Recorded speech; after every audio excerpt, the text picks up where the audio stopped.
Before I go further, I want to say how saddened we all feel by the loss of precious lives and damage to property from the recent earthquake in Indonesia. Our deepest condolences to the victims and their families. We wish a speedy recovery to the injured. India stands with Indonesia in this hour of grief. Ladies and gentlemen, I fondly recall my visit to Indonesia in March this year and my interaction with His Excellency Minister Mahfud. I was happy when Minister Mahfud accepted my invitation to visit India later this year. Excellency, it is an honor to host you and your delegation in India. We take pride in our relations with Indonesia, which has been elevated to a comprehensive strategic partnership in recent years. Against the backdrop of tectonic shift in the global order, India and Indonesia, given their rich history, diversity, shared traditions, and increasing bilateralism, have the potential to enhance prospects of peace, regional cooperation, and prosperity in Asia. Our economic and defense engagements are also progressing rapidly for the greater good of our shared neighborhood. Your visit today is a very important milestone in our emerging and promising relationship. I would also like to place on record my appreciation to Mr. Sirajuddin Qureshi, President of the India Islamic Cultural Center, for organizing this dialogue today. Excellency, India is an important partner. Indonesia is an important partner in India's extended neighborhood. And our two countries share many complementarities.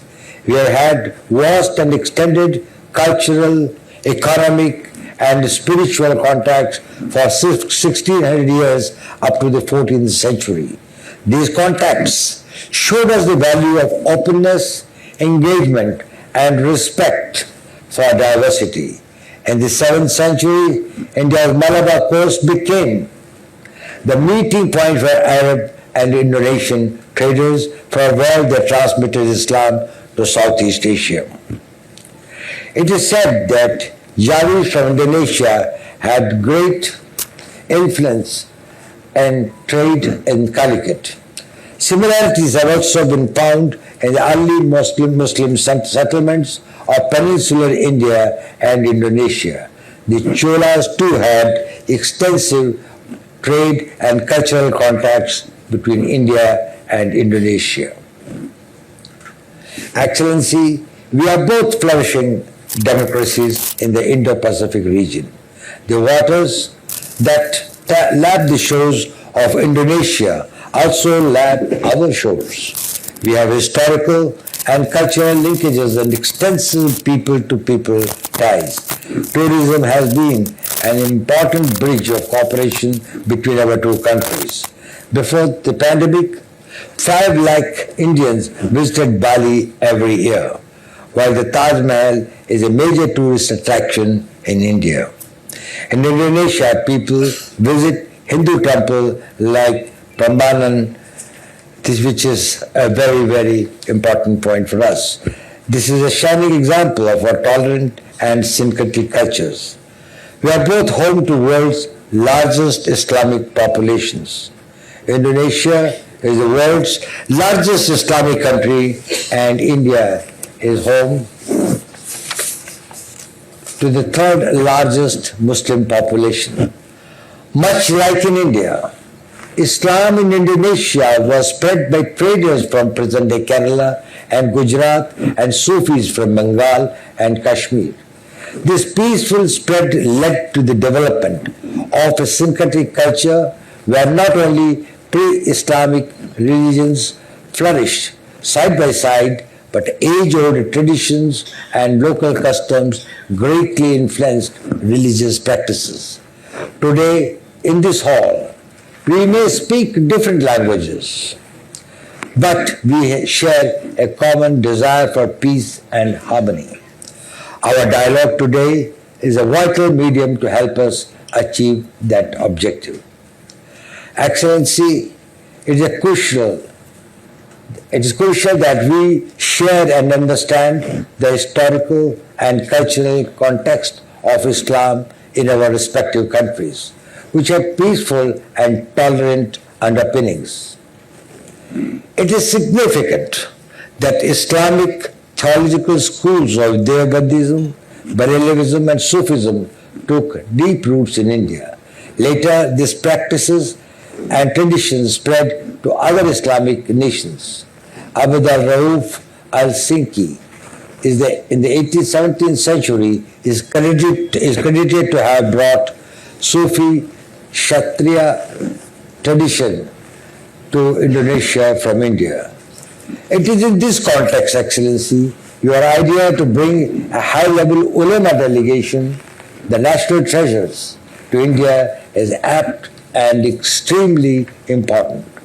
As you all are aware, both our countries have been victims of terrorism and separatism, while we have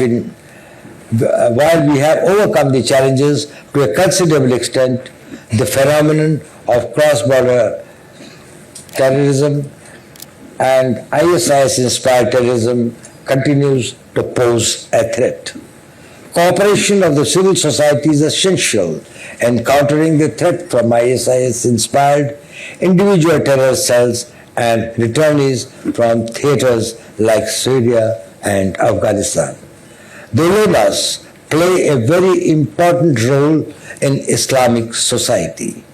The aim of today's discussions is to bring together Indian and Indonesian ulama and scholars who can take forward our cooperation in promoting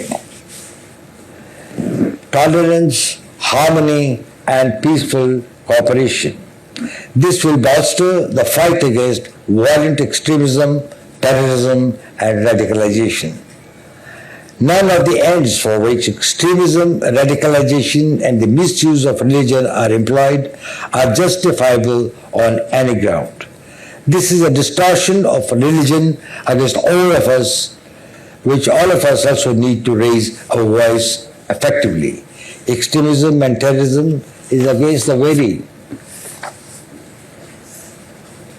meaning of Islam, because Islam means peace and well-being. Opposition to such forces should not be painted as a confrontation with any religion. Instead, we should focus on the real message of our religions, which stand for the values of humanism, peace, and understanding. Indeed, as the Holy Quran itself preaches, killing one person is like killing all humanity, and saving one is like saving the humanity. Islam ordained that the most excellent form of jihad is jihad afzal, that is jihad against one's senses of ego and not against innocent civilians. We also need to counter disinformation and propaganda that can impede peaceful coexistence among the followers of different faiths. Islam emerged as a rallying point for the disadvantaged and was tolerant in its outlook. After the Prophet's demise, fissures emerged among the caliphs on the question of his legitimate heir. Each faction attempted to outdo the other by espousing a more radical interpretation of the hadiths. It is here that the ulama have a pivotal role to play. They have a leading role in educating the people on the original tolerant and moderate principles of Islam and countering radicalization and extremism with progressive ideas and thought. Our youth should receive special attention towards this end. They are often the primary target of radicalization, but if their energies are nurtured in the right direction, they can emerge as harbingers of change and building blocks of progress in any society. We need to work together to develop common narrative on de-radicalization. In a democracy, there is no place for hate speech, prejudice, propaganda, demonization, violence, conflict, and misuse of religion for narrow ends. While technology is a blessing for humanity, it is also being misused by anti-social elements to spread hatred and for destructive purposes. The ulema must also be adept in the use of technology and utilize various technological solutions to thwart the evil designs of propaganda and hate. In essence lies the disseminating our positive discourse far and wide, and not merely reacting to the agenda set by inimical forces.